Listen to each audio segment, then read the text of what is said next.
PPP మోడల్లో వచ్చినప్పుడు ఇప్పుడు గవర్నమెంట్ అసలు ఎటు కంట్రోల్ లేకుండా పోతుంది. పీపీపీ అనేది ఒకటి రాజకీయ అంశం. ఇరుపక్షాల వాదనలో కూడా అసలు ఎటువంటి అసలేదు. ఈరోజు ప్రభుత్వాలు దివాలా తీశారు.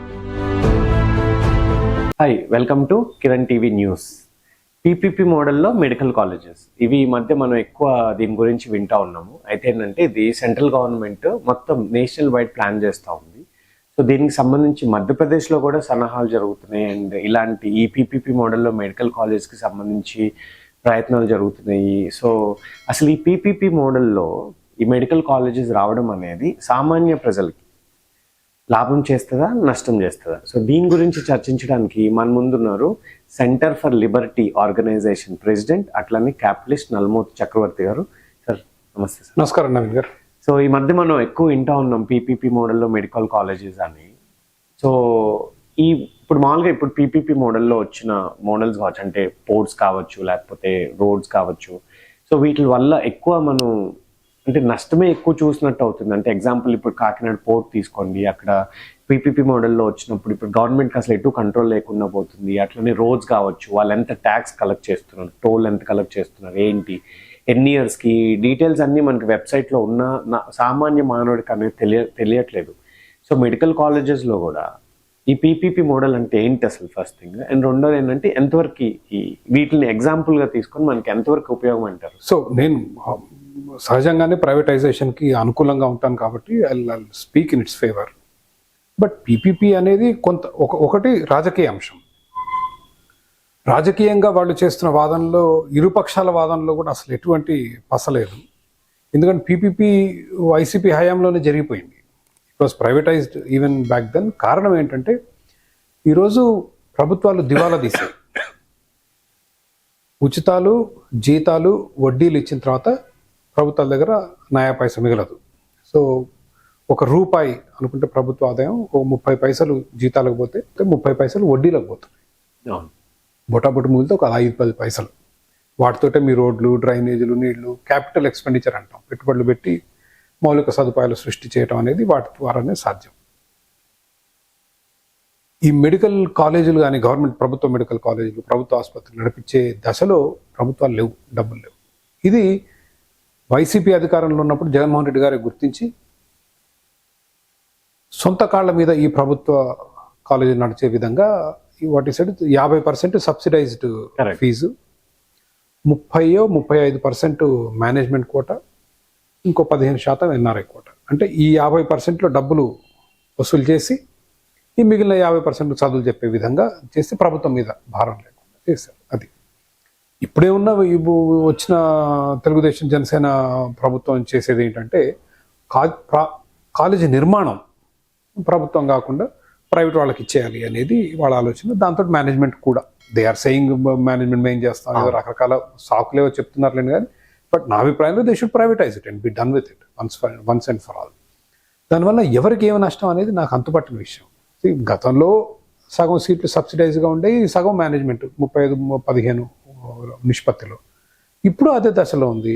మా ప్రభుత్వం నడిపించి వాటిని దారుణంగా నాశనం చేసే బదులు ప్రైవేట్ వాడు నడిపించుకుంటాడు, వాడు పెట్టుబడి పెడతాడు, దాని మీద కొంత డబ్బులు సంపాదించుకుంటాడు. So I don't see any problem whatsoever. దీనివల్ల ఏంటంటే ప్రభుత్వ జోక్యం లేకుండా శుభ్రంగా నడుస్తాయి college. Is what I feel. అని సార్, అంటే పొలిటికల్ పార్టీస్ అవి ఎలా డిజైన్ చేస్తున్నాయి అనేది పక్కన పెడితే, బట్ ఇప్పుడు మన ప్రైవేట్ హాస్పిటల్స్ ఉన్నామనుకోండి, ప్రైవేట్ హాస్పిటల్స్కి ఒక మిడిల్ క్లాస్ పర్సన్ యాక్చువల్గా, అంటే ఎవరైతే అసలు ఖర్చు పెట్టగలిగే పరిస్థితిలో ఉన్న వాళ్ళు గవర్నమెంట్ హాస్పిటల్స్ యొక్క దయనీయ స్థితిని చూసి వెళ్ళలేక, గత్యంతరం లేక ప్రైవేట్ హాస్పిటల్స్కి వెళ్తున్నాడని అనిపిస్తుంది. ఎందుకంటే ప్రైవేట్ హాస్పిటల్స్ ఇప్పుడు మనం చూస్తూ ఉన్నాం, చాలా కోవిడ్ టైంలో కూడా చూసాము, చాలా సందర్భాల్లో మనం చూసాం, అవి డబ్బుల కోసము మన పేషెంట్స్ని మభ్యపెట్టి డబ్బుల కోసము మనకి ఏం చెప్పకుండా. సో ఇట్లా వైద్యము అంటే క్వాలిటీ మెడికేషన్ ప్రైవేట్ హాస్పిటల్స్లో కూడా దొరకట్లేదు. సో ఇప్పుడు ఎప్పుడైతే ఈ గవర్నమెంట్ హాస్పిటల్స్ కూడా ప్రైవేటైజేషన్ అయిపోయి, మీరు అన్నట్టు ఒకవేళ ప్రైవేటైజేషన్ చేస్తే అప్పుడు అసలు గవర్నమెంట్ హాస్పిటల్కి, అంటే ప్రైవేట్ హాస్పిటల్లో ఖర్చు చేయలేని వ్యక్తులు కూడా, అంటే ఆ పూర్ పీపుల్ కూడా గవర్నమెంట్ హాస్పిటల్స్కి వెళ్ళలేని పరిస్థితి వస్తుంది కదా? లేదు, I don't think so. First of all private ఆసుపత్రిలో మంచి వైద్యం దొరకట్లేదు అనేది కరెక్ట్ కాదు. మన ప్రత్యేకంగా తెలంగాణలో, ఆంధ్రప్రదేశ్లో అంత కాకపోయినా తెలంగాణ, హైదరాబాద్లో అత్యుత్తమ హాస్పిటల్ నెట్వర్క్ ఉంది. If we could name some, I mean, Apollo is extraordinary. They have international, to medical tourism going on there. Yashoda is a great network. CARE, KIMS, STAR, to some extent. ఈ స్థాయిలో లేకపోయినా కామినేని కొంతవరకు. And then there are చిన్నపిల్లల ఆసుపత్రులు అద్భుతమైన. Rainbow is a great hospital. అసలు ఎక్కడున్నాయి మీకు? You cannot ask for more. అంటే మన ఆశకు కూడా అంత ఉండాలి. అంటే భారతదేశంలో ఇంత మంచి ఆసుపత్రులు ఉంటాం. మీరు అడిగింది ఏంటంటే ఎంతమందికి అందుబాటులో ఉంది అనేది is a fantastic question. Now all I'm saying is ప్రభుత్వం ఈరోజు ప్రభుత్వ ఆసుపత్రుల్లో ఇవాళ జనాభాలో, నేను చెప్పేది కాదు, కేంద్ర ప్రభుత్వ గణాంకాలు జాఫర్ ఇస్తాడు మీకు కావాలంటే, 20% ఈజ్ ఆర్ యూజింగ్. జనాభాలో కేవలం 20% మంది మాత్రమే ప్రభుత్వ ఆసుపత్రులు వాడుతున్నారు.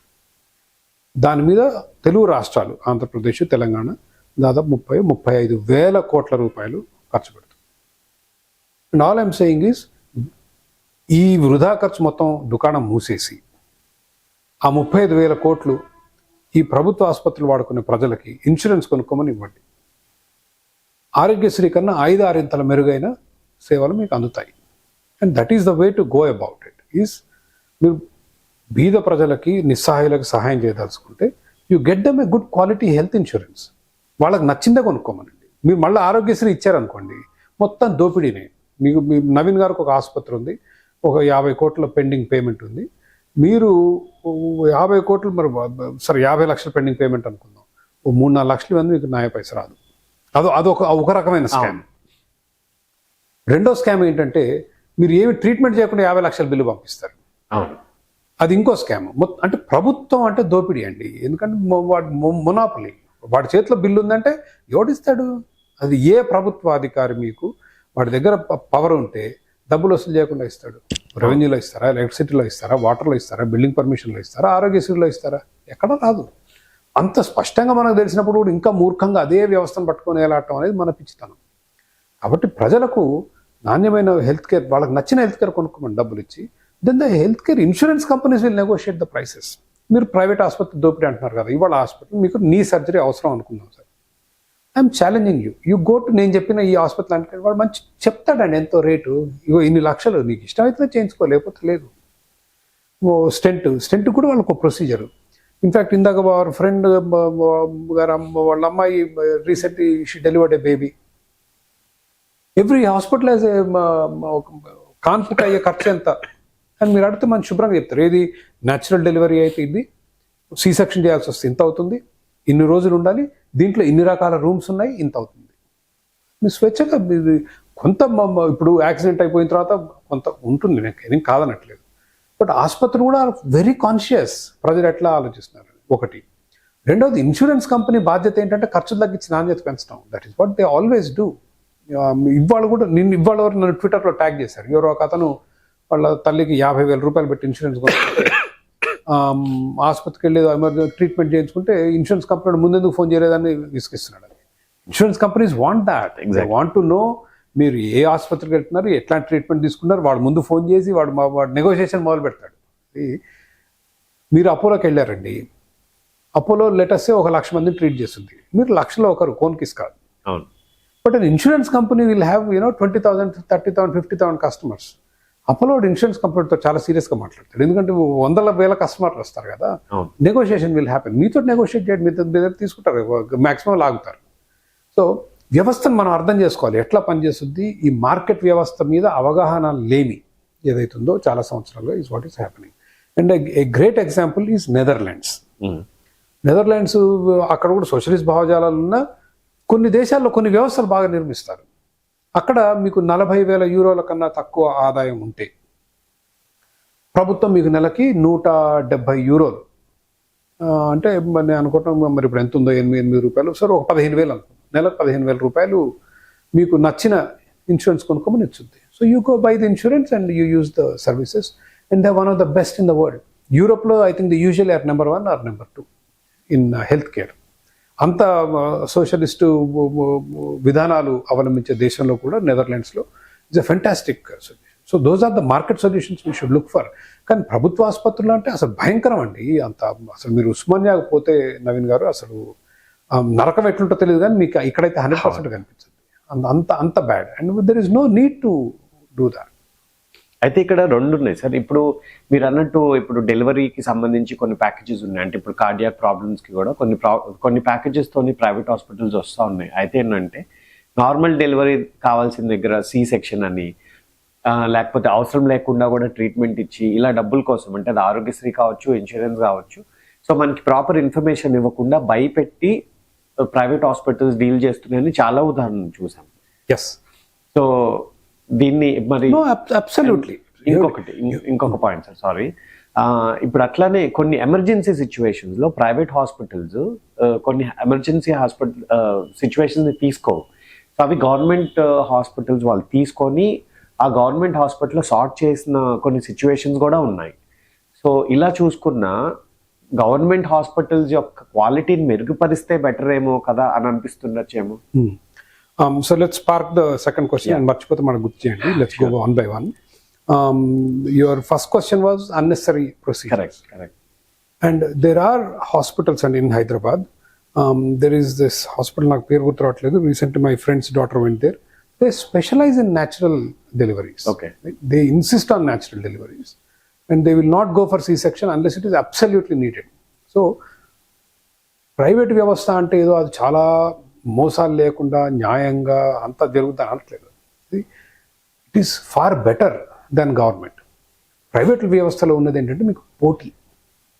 ఆ పోటీ భయానికి 10 మంది కస్టమర్లు అరే వీళ్ళు అనవసరంగా సి సెక్షన్ చేస్తారంటారు, ఈ ఆసుపత్రికి పోకుండా అంటే అయిపోయింది, యూఆర్ గాన్.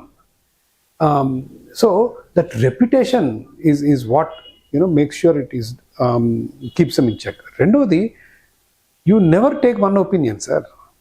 ఏమండి, మీ ప్రొసీజర్లు are very expensive, consultation is very cheap. 300-400కి కన్సల్టేట్. మీరు మళ్ళీ టెస్ట్లు చేయించుకొని అవసరం లేదు. ఒకసారి టెస్ట్లు చేయించుకుంటారు, అయ్యే రిపోర్ట్లు తీసుకొని ఇంకో డాక్టర్ దగ్గరికి, సార్ ఈ డాక్టర్ ఇట్లా సి సెక్షన్ అంటుంది, మీరు ఎంత మీ అభిప్రాయం ఏంటి? సో పీపుల్ షుడ్ ఆల్సో మనం కూడా కొంత బాధ్యత తీసుకో. అన్ని బంగారు పళ్ళలో సర్వ్ చేయాలంటే మనం నేర్చుకోవాల్సిన అవసరం ఉంది. ఆసుపత్రి మీద పోటీ ఒత్తిడి ఉంటుంది. నాకు గుర్తు రావట్లేదు, ఇట్స్ వెరీ ఫేమస్ హాస్పిటల్ అండి హైదరాబాద్లో. They do more UK style of practice. It's an English name, నాకు గుర్తు రావట్లేదు. ఇక్కడ కూడా ఉంది మన ఆసుపత్రి, హిమాయత్ నగర్లో వెళ్ళి వచ్చాను మొన్న. It is quite popular, very economical. It's one of the best hospitals in Hyderabad, but they don't overcharge. So my friend's daughter was in Fernandez, and Fernandez Hospital is known for natural deliveries to the extent possible. Okay. They do maximum effort. శుభ్రంగా ఇచ్చారు, ఈ గదైతే ఇంత, ఈ గదైతే ఇంత, ఈ complications వస్తే ఇంత అవుతుంది, వెరీ ట్రాన్స్పరెంట్. సో కొంత ప్రైవేట్కు ఉన్న లాభం ఏంటంటే మార్కెట్ వ్యవస్థ అంటే పోటీ. అవును. ఇదే ఫర్నాండెస్ పోయిన వాళ్ళు అందరికి సి సెక్షన్ కోర్స్ పారేస్తుంది అనుకోండి ఫీజుల కొరకు, ఏమంటే ఇటు the word will spread and వాళ్ళ వ్యాపారం పడిపోతుంది. సో అదే మీకు ప్రభుత్వంలో ఆ ఒత్తిడి ఉండదు. That's my whole point. అట్లాని చేయరా అంటే చేస్తారు, but there is a corrective, self corrective mechanism అనేది ఉంటుంది. And they're very aware. ఇప్పుడు ఎట్లా నడుస్తాయండి ఆసుపత్రులు, పేషెంట్ అందరూ వాటిని తిడతా ఉంటే ఎవరు వెళ్ళరు కదా. మంచి ట్రీట్మెంట్ ఇవ్వాలి, ధరలు కూడా వేరే వాళ్ళతో పోటీ పడాలి, అప్పుడే వెళ్తారు, కానీ లేకపోతే వెళ్ళరు ఎవరైనా. అండ్ మీ రెండో ప్రశ్న ఏంటంటే ప్రైవేట్ ఆసుపత్రి వాళ్ళు కూడా తీసుకున్నప్పుడు ప్రభుత్వ ఆసుపత్రులు తీసుకుంటున్నాయి and they are having good results అంటే అప్పుడప్పుడు లైట్నింగ్ బోల్ట్లు, నవీన్ గారికి ఎప్పుడో ఒకసారి లాటరీ తగ్గటం జరుగుతుంటాయి. అవి చూసి మనం అదే అనుకుంటే it is not correct. However I tell you this, నేను అంటే నల్గొండలో వ్యవసాయం చేస్తాను కాబట్టి చూశాను ప్రాక్టికల్లీ. మన లాలెస్నెస్ ఎట్లా అయిపోయిందంటే ఒక చాలా క్రిటికల్ కేసు వచ్చింది. In fact it happen to me, I tell you. మా ఫార్మ్లో employee son got into a bike accident. Okay. My uncle runs the largest hospital in Miryalaguda టౌన్లో, ఆయనదే పెద్ద హాస్పిటల్. పంపిస్తే he refuse to take. So critical case నేను తీసుకున్నాను. In fact he can take, he can treat. ట్రీట్మెంట్లో కనుక ఏమన్నా అయ్యి అతనికి అబ్బాయికి అయితే 200 మంది వచ్చి పడతారండి హాస్పిటల్. చంపేసింది లక్షలే. అంటే they will not leave, the dead body is there, అరుపులు కేకలు. So nobody wants to do it. తీసుకో. It's a tragedy. అంటే ప్రజలు గమనించింది ఏంటంటే ఈ గొడవ మూలంగా అసలు ప్రజలకు ఎంత నష్టం జరుగుతుంది. అవును. అబ్బాయిని హైదరాబాద్ తీసుకెళ్ళి ప్రాణం పోవచ్చు కదా. ఈ survived. That's a different story. But he refuge to take saying and the thing is he will say నా దగ్గర ఎక్విప్మెంట్ లేదు చేయడానికి. I don't have that kind of advanced technology. But I don't think so. I think he is worried this case is critical. Correct. అడిగి ఏమైనా అయితే అందరూ వచ్చి మళ్ళీ నా మీద పడతారు. I don't want risk. So that is also lot is happening. మీకు ఎమర్జెన్సీలు ఏ ఆసుపత్రి ఎక్విప్డ్ కాదండి. అది every hospital has emergency. Right from అసలు నేను ఇందాక చెప్పిన లిస్ట్లో everybody they are well equipped to treat critical care. But నేనేమంటే అక్కడ బాధ్యత ఎవరిది? ఆ గొడవ జరగకుండా ఆపాల్సింది ప్రభుత్వానికి. That is the role of the government to make sure ఈ వైలెన్స్ కానీ, బెదిరింపులు కానీ, గొడవలు కానీ, కొట్లాటలు కానీ ఇవి జరగకుండా. ఏమనంటే కోర్టుకు వెళ్ళొచ్చు. అండ్ యూ కెన్ సూ and you can get your compensation if you feel something is wrong. But దీనివల్ల ప్రజలకు చాలా నష్టం. బట్ ఈ గొడవలు ఆపడానికి అంటే ప్రైవేట్ హాస్పిటల్స్ అలా అంటే కొన్ని సిచ్యువేషన్స్ అంటే కొన్ని ట్రీట్మెంట్స్ అలా అవసరం లేకపోయినా చేసి అలాంటి ఇన్సిడెంట్ చూస్తున్నారు కాబట్టి ప్రాబ్లీ గొడవలకి దారితీస్తుందేమో. ఉండొచ్చు. You can argue both ways. But either way violence is not the solution. Correct. 200 మందిని వెళ్ళిపోయి అరుపులు బెదిరించి ఆ డెడ్ బాడీని అక్కడ పెట్టి తాను పొడుస్తాం, చంపుతాం అని అరవటం, ఆ డాక్టర్ని కొట్టడం, that is not the solution. What I'm saying is అది జరిగితే then they will not treat. Then don't complain that they are not treating. 1. 2 unnecessary treatments మీకు ఆల్రెడీ నేను సమాధానం చెప్పాను మీకు ఆల్రెడీ. అన్నెసరీ ట్రీట్మెంట్స్కి ఏంటంటే hospitals don't try to do it. Again as the example of Fernandez goes, they don't do it. Right. Everybody goes there. ఎందుకంటే అరే వాళ్ళు సీ-సెక్షన్ చేయాలంటే they try there best to give natural delivery కొరకు ప్రయత్నిస్తారంట. That it's probably number 1 in Hyderabad when it comes to maternity. Then there is competition, right, is there. కాబట్టి there are balance. And then the insurance company ఉందిగా. Insurance company ఆషమాషి. మొన్న మా ఆవిడకి work నుంచి insurance వస్తే కళ్ళద్దాలు కూడా ఇస్తారండి. మా చిన్నోడిని తీసుకువాడు యూఎస్లో చదువుతాడు. వెకేషన్ మొన్న క్రిస్మస్కి వచ్చాడు. వస్తే కళ్ళద్దాలు కొనిపిస్తే ఆప్టోమెట్రిస్ట్ కళ్ళద్దాలు చూసి ప్రిస్క్రిప్షన్ ఇచ్చాడు. ఇన్సూరెన్స్ డబ్బులు ఇవ్వడు. ఆప్థమాలజిస్ట్ దగ్గర పోవాలంటాడు. I'm just telling you how they control these systems అనేది. సో దే హ్యావ్ ఆ వ్యవస్థ ఉంది ఆపడానికి. నా ఓవర్ నైట్ వచ్చుద్దాం మన దగ్గర అంటే రాదు, టైం పట్టుద్ది. But we have to baby steps కదా. మీరు ఇవాళ అనుకున్న ఇవాళ ప్రైవేట్ కన్నా రేపు మాది అమెరికా లాగా అయిపోవాలి, సింగపూర్ లాగా అయిపోవాలి, హాంకాంగ్ లాగా అవ్వాలంటే అవ్వదు. It takes time. But first we need to understand how the market system works. Market వ్యవస్థను అర్థం చేసుకుంటే మార్పు తేవచ్చు. ఇప్పుడు మీరు ఇన్సూరెన్స్ కంపెనీస్ గురించి మెన్షన్ చేశారు. సో ఇప్పుడు ఇన్సూరెన్స్ కంపెనీస్ వల్ల అంటే మనం ఇన్సూరెన్స్ తీసుకోవడం వల్ల ఇక్కడ 2 ప్రాబ్లమ్స్ ఉన్నాయి. ఒకటి, ఈ మధ్య ఎక్కువ క్లెయిమ్స్ ఇవ్వట్లేదని చాలా కంప్లైంట్స్ వస్తుంది. రీసెంట్గా న్యూస్ కూడా చాలా వచ్చింది, మనం చూసాం న్యూస్లో కూడా ఇట్లా క్లెయిమ్స్ ఇవ్వట్లేదు అని. 2, ఇప్పుడు ఇన్సూరెన్స్ కంపెనీస్ తీసుకుంటే ఫస్ట్ 3 years వరకు 4 years వరకు మనం ఎలాంటి క్లెయిమ్ చేసుకోము. అండ్ 3వది ఏంటంటే చిన్నప్పటి నుంచి ఇప్పుడు హార్ట్లో హోల్ లాంటివి చిన్నప్పటి నుంచే ఉన్నవి కాంజనైటల్ డిసీజెస్కి ఇన్సూరెన్స్ అప్లికబుల్ ఉండదు. సో ఇప్పుడు గవర్నమెంట్ హాస్పిటల్స్ని తీసేసి, అదే ఇప్పుడు నేను గవర్నమెంట్కి వెళ్ళాను అనుకోండి, ఆబ్వియస్లీ నాకు ఆ సబ్సిడైజ్డ్ రేట్లో పని అయిపోతుంది. So I'll get treated. So ఇప్పుడు ఇప్పుడు మీరు చెప్పిన దాన్ని బట్టి ఒకవేళ గవర్నమెంట్ హాస్పిటల్స్ తీసేసి ప్రైవేటైజేషన్ చేసేసి ఇన్సూరెన్స్ కొనుక్కోమని ఇస్తే, మరి ఇన్సూరెన్స్ కంపెనీస్ వల్ల ఇన్సూరెన్స్ తీసుకోవడం వల్ల ఇలాంటి డిసడ్వాంటేజెస్ వల్ల మరి ఎలాంటి ఉపయోగం ఉంటుంది? What I'm saying is capitalist వ్యవస్థ అంటే స్వర్గం దిగొచ్చి భూమి మీదకి వచ్చేది. దీంట్లో ఉంటాయి. But the only argument it is far better. Okay. And it has a corrective mechanism. ఏంటి కరెక్టివ్ మెకానిజం? ఇన్సూరెన్స్ కంపెనీలు కొన్ని ట్రీట్మెంట్కి డబ్బులు ఇవ్వట్లేరంట. కరెక్ట్. ప్రభుత్వం ఒక్కొక్క మనిషికి లేటెస్ట్ 20,000 ఇస్తుంది సంవత్సరానికి ఇన్సూరెన్స్ కొనుక్కోమని. ఇవ్వట్లేదంటే వేరే ఇన్సూరెన్స్ కంపెనీ మారుతాం. అగైన్ మారగానే మొత్తం మార్పులు రావు. బట్ ఈ ఒత్తిళ్ళు ప్రజలు ఎప్పుడైతే ఈ రిలయన్స్ మంచిది కాదంట, టాటా ఏఐజీ మంచిదంట, ఇది కాదంట, స్టార్ ఇంకా బాగుందంట, ఇటు నుంచి అటు మారుతూ ఉంటారు చూసారా, అది ఒత్తిడి. ఇందులో కొన్ని కంపెనీలు దివాలా తీస్తాయి మధ్యలో. అవును. కస్టమర్లు వెళ్ళిపోయి అరే వాడు దివాలా తీసేటారు, మనం ఆ పని చేయకూడదు. ఇది ఈ ఆటుపోట్లు, ఈ ఒత్తిళ్ళు, మార్కెట్ ఒత్తిళ్ళు అంటారు వీటిని. వీటితో క్రమక్రమంగా మార్పు సాధ్యమవుతుంది. బట్ ఓవర్ నైట్ అవ్వదు. 1. సెకండ్ థింగ్, ఇన్సూరెన్స్ కంపెనీలు కూడా స్వేచ్ఛగా వ్యాపారం చేసుకోగలగాలి. They should be able to commit. ఇప్పుడు ఇన్సూరెన్స్ కంపెనీ పెట్టడానికే మీరు 1000 ఆంక్షలు, రకరకాల ఈ వేధింపులు ఉన్నాయనుకోండి, అప్పుడు ఎవడు రాడు. అది కూడా ఉంది కదా. ఇప్పుడు మీరు ఇందాక టెలికాం గురించి మాట్లాడేటప్పుడు 2 కంపెనీలే ఉన్నాయి, మిగిలిన వాళ్ళందరూ వెళ్ళిపోయారు. సో అట్లాంటి సృష్టిస్తే మళ్ళీ ప్రాబ్లం. సో మార్కెట్ వ్యవస్థ అంటే స్వేచ్ఛగా కంపెనీలు రావాలి, సరైన సేవలు అందించిన కంపెనీలు మూతపడాలి. Very essential. కంపెనీలు మూతపడటం అనేది చాలా ముఖ్యమైన పరిణామం మార్కెట్ వ్యవస్థలో. మంచి కంపెనీలు బాగా నడవాలి, ప్రజలకు స్వేచ్ఛ ఉండాలి ఈ కంపెనీ నుంచి ఆ కంపెనీకి పోవడానికి. So but there are problems. మీరు అన్నట్లు sometimes they may deny few things, yes, but all I'm saying is it will far better than getting treatment in Osmania. But అదే గవర్నమెంట్ అంటే ఉస్మానియాని మెరుగుపరిస్తే బెటర్ ఏమో కదా. That is what I'm saying. చాలా మంది నాకు వచ్చే ఫీడ్బ్యాక్, నాతో ఏకీభవించని వాళ్ళు పదే పదే చెప్పేది ఏంటంటే, ఇంట్లోకి ఎలుక దూరిందని ఇల్లు దాగలు పెట్టుకుంటావా, ఒక టీచర్ సరిగ్గా చదువు చెప్పట్లేదు మొత్తం ప్రభుత్వ స్కూల్లో మోయమంటావా, ఒకరికి వైద్యం సరిగ్గా జరగలేదని మొత్తం ఆసుపత్రిలే ప్రభుత్వ ఆసుపత్రిలో ఉంటుంది అంటావా, నీ అంత పిచ్చోడు లేడు మూర్ఖుడు లేడు అంట. That is not the problem. The problem is problem with the DNA of these institutes. ఎన్ని ప్రైవేట్ ఆసుపత్రులు మూతపడుతున్నాయండి? విపరీతం. అంటే నేను ఇందాక చెప్పిన బ్రాండ్ నేమ్స్ పక్కన పెడితే అసలు ఎన్ని మూతపడ్డాయో మళ్ళీ ప్రయత్నం చేసే వాళ్ళు వస్తూనే ఉంటారు, చేస్తుంటారు, మూతపడుతుంటాయి. ఇది జరిగే. ఉస్మానియా ఎందుకు మూతపడట్లేదు? గాంధీ ఎందుకు మూతపడదు? సరే గాంధీ ఉన్న దాంట్లో కొంచెం బెటర్ అనుకో. నిజామ్స్ మూతపడదుగా. నిమ్స్ ఈజ్ అట్లా. ఏది better? I think NIMS is better. NIMS is the better one. Gandhi.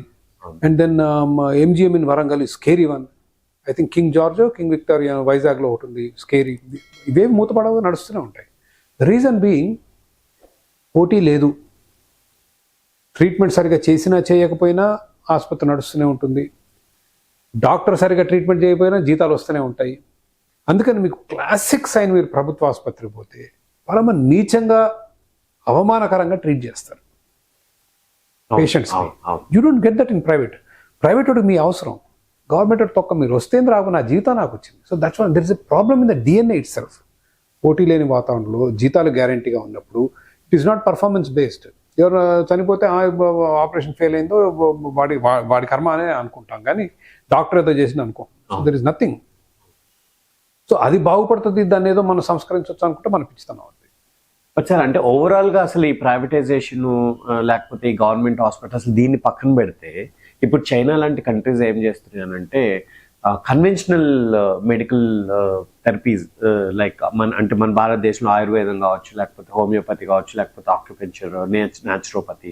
So ఇట్లాంటి వాటి మీద ఎక్కువ ఫోకస్ చేసి R&D చేసి దీని మీద ఒక ఒక అవగాహన ప్రజల్లోకి తీసుకొని వెళ్తే అసలు ఓవరాల్ ప్రాబ్లమ్ సాల్వ్ అవ్వదంటారా?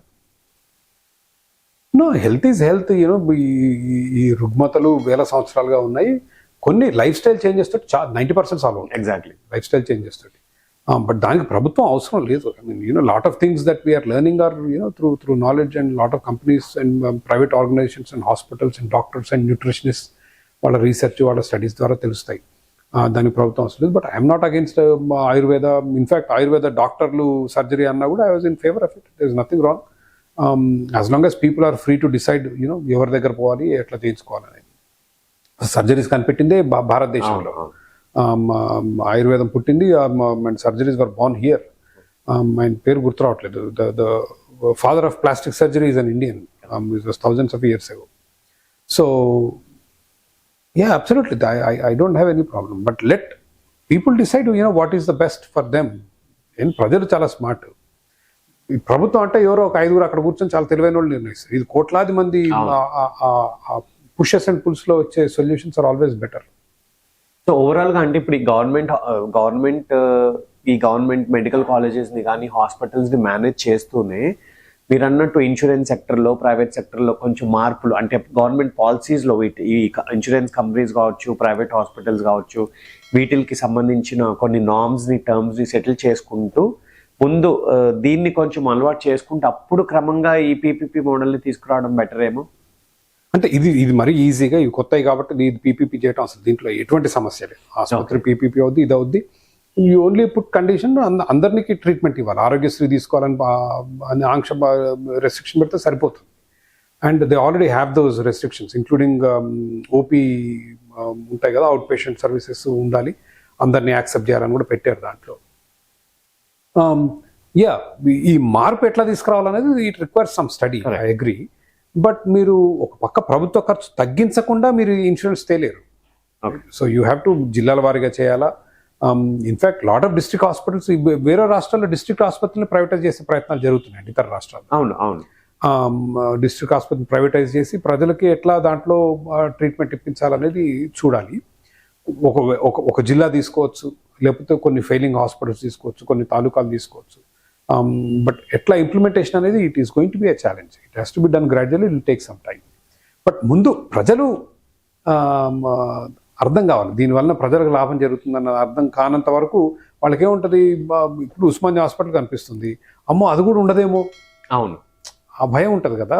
కనీసం ఇప్పుడు అక్కడికన్నా పోతున్నాను, ప్రైవేటైజేషన్ అంటే అపోలోలో అన్ని లక్షలు, ఈ యశోదాలో ఇన్ని లక్షలు, ఈ స్టార్లో అన్ని లక్షలు అన్న భయంలో ఉంటారు. లేదు, మీకు అటువంటి వైద్యం దొరికే అవకాశం ఉంటుంది అని మనం చూపించినప్పుడు దెన్ దాని మీద ప్రాపర్ గా గవర్నమెంట్ వర్క్ చేసి ఎట్లాంటి బెనిఫిట్స్ పీపీపీ మోడల్ మీద ప్రజలకు ఎలాంటి బెనిఫిట్స్ వస్తాయి అనే అవగాహన ప్రజల్లోకి ఎక్కువ తీసుకెళ్తే, అంటే మన సోషలిస్ట్ మేధావులు పోనివ్వాలిగా. అసలు మన నోరు తెరవకముందే నోరులు మూసేస్తారుగా.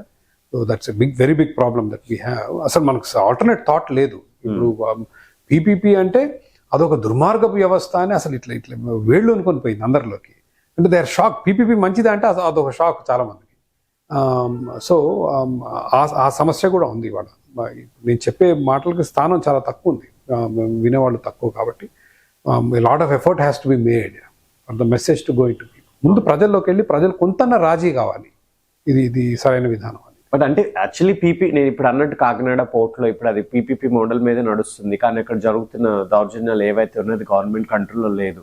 ఇట్లాంటివి చూసిన తర్వాత పీపీపీ మోడల్ అంటే ప్రజల్లో భయం వేసింది కాబట్టి ప్రాబ్లీ ఓవరాల్ సిస్టమ్ మీద గవర్నమెంట్ పనిచేయాల్సి వస్తుంది. లేదు, గవర్నమెంట్ చేయాల్సి గవర్నమెంట్ నేను ఇందాక మీకు చెప్పింది ఏంటంటే ప్రభుత్వానికి కొన్ని కనీస బాధ్యతలు ఉంటాయి. అవును, మీ భౌతికంగా మీకు రక్షణ కల్పించడం, మీ ఆస్తులకు రక్షణ కల్పించడం, మీ కాంట్రాక్ట్లకి రక్షణ కల్పించడం అని చాలా ముఖ్యం. ఒక న్యాయ వ్యవస్థ, ఒక పోలీస్ వ్యవస్థ చాలా ముఖ్యమైనవి.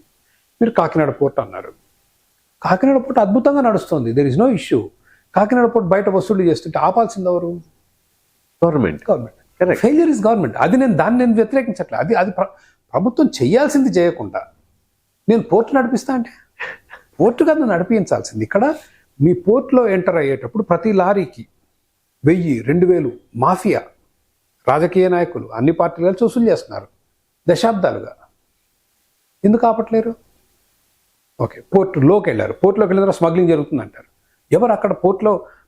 మీరు పోర్టులోకి వెళ్ళిన తర్వాత సరే కాకినాడ ఎవరు నడుపుతున్నారండి? కాకినాడ ఎవరు నడుపుతున్నారు? ఐ థింక్ కృష్ణపట్నం అదాని, కాకినాడ ఎవరు మన లోకల్ స్టేట్ వాళ్ళే నడుపుతున్నట్టున్నారు. మీరు ఏది పడితే అది షిప్లో ఎక్కించి పంపించలేరు, దానికి ఒక కస్టమ్స్ ఉంటుంది అక్కడ. అదే వాళ్ళు కదా అక్కడ ఆపాల్సింది. ఈ తప్పులు జరగకుండా మీరు విఫలమయ్యేదేమో, మీరు బ్లేమ్ చేసేదేమో పీపీపీ అంటారు మాట్లాడితే. So it is not a problem of PPP, no. So government has to ensure law and order is maintain. ఇందాక నేను హాస్పిటల్ విషయంలో కూడా అదే చెప్పింది. అవును, ప్రభుత్వ భూమికి ఏదనేది మర్చిపోయి నీకు సిలిండర్లు ఇస్తా, నీకు బర్రెలు ఇస్తా, నీకు బస్ టికెట్లు ఆర్టీసీలో తిప్పుతా, ఇది కాదు ప్రభుత్వం. ప్రజలు శుభ్రంగా కష్టపడి పనిచేసి వాళ్ళు సంపాదించుకోగలరు, వాళ్ళ కాళ్ళ మీద వాళ్ళు నిలబడగలరు, వాళ్ళకి చాలా గౌరవం ఉంటుంది వాళ్ళ కాళ్ళ మీద వాళ్ళు నిలబడ్డప్పుడు. ఇట్ ఈస్ ప్రభుత్వం అనవసరంగా జోక్యం చేసుకొని మనకి ఈ బీదరికం కానీ మనకి ఈ కష్టాలు కానీ ప్రభుత్వం చేయాల్సిన పనులు చేయకుండా ఈ చెత్త పనులన్నీ చేసి దేశాన్ని అపారమైన నష్టం చేస్తున్నారు దేశానికి. సో ఓవరాల్ గా PPP model is right, but అక్కడ ఏదైతే అన్యాయం జరుగుతుందో దాన్ని కనుక గవర్నమెంట్ కంట్రోల్ చేయగలిగితే I think that's better model. PPP మోడల్లో మీకు అసలు ప్రభుత్వ భూమికి ఎక్కడ ఉందండి? అసలు అద్భుతంగా పనిచేస్తుంది సార్ పీపీపీ మోడల్. మీరు యూ టెల్ పీపుల్ అండి, గవర్నమెంట్ కెన్ సే ఈ 2 ఇన్సూరెన్స్ కంపెనీలు మేము ఐడెంటిఫై చేసాం ప్రైవేట్, ఈ 2 మీరు తీసుకోవాల్సిన అవసరం, మీకు ఏది తెలియకపోతే ఇది తీసుకోండి, మీకు నచ్చింది కొనుక్కోమని చెప్పండి ఇన్సూరెన్స్, ఆటోమేటిక్గా it will all be fixed. But you have to at the same time cut the cost. ఇప్పుడు 30-35 వేల కోట్లు ఖర్చు పెడుతున్నారు కదా హెల్త్ కేర్ మీద. 2 రాష్ట్రాలు కలిసి ఏది ఆ ప్రభుత్వ ఆసుపత్రి ఒక్కొక్క మెడికల్ కాలేజ్ మీద సంవత్సరానికి 300-400 కోట్లు. అవును. 1 MBBS స్టూడెంట్ మీద అండి 1,70,00,000 ఖర్చు పెడుతున్నారు government. It makes no sense. అది మళ్ళీ వెనక్కి వచ్చే కూడా కాదు. అవును. ఏదో ఫ్రీగా వస్తుంది. ఫ్రీనా పోడా. Argentina president Milei said no more. ఏ స్కీమ్ కి ఫ్రీ అనకుండా అసలు ఫ్రీ అనేది ఈ ప్రపంచం లేదు. There is no such thing called free. It's stupidity. అవును, ఇంగ్లీష్ లో అసలు there is no free lunch అనే problem. There is no free lunch. ఏంటి ఫ్రీ? బూడిద ఫ్రీ. ఫ్రీనా పాడా. తాగే విస్కీ బాటిల్ మీద 100 రూపాయల బాటిల్ మీద 80 రూపాయల పన్ను. మీ 100 రూపాయల పెట్రోల్ మీద 100లో 50 పన్ను, 50 పెట్రోల్. సబ్బు, షాంపూ, పేస్ట్, బ్రష్ అన్నిటి మీద కడుతున్నాగా. ఏం ఫ్రీ? బూడిద ఫ్రీ. ఏం లేదు, ఫ్రీ కాదు, పాడు కాదు. శుభ్రంగా వాళ్ళకి కావాలంటే లోన్లు ఇవ్వండి, చదువుకోవటానికి. ఉద్యోగం వచ్చిన తర్వాత బాగా సంపాదించినట్టు తీర్చమనండి. ఇప్పుడు గడ్డు దారిద్ర్యం నుండి కూలీ చేసుకునేవాడు 100 రూపాయల విస్కీ బాటిల్ మీద 80 రూపాయల పన్ను కట్టి వాడిని డాక్టర్ చేసి వీడి దగ్గర తీసుకుని అక్కడ చేయటం ఎందుకండి? Let him pay. Give him that 1.5 crore loan ఇవ్వండి. 20 ఏళ్ళ పాటు తీర్చమనండి. మంచి లైఫ్ వస్తుంది కదా. Why should you loot him? Get loan and let them pay back. ఈ ఫ్రీబీ కల్చర్ వెళ్ళిపోవాలి అసలు. Very bad for the country. So I think overall గా ఒక ఐడియా వచ్చింది సార్. Thank you.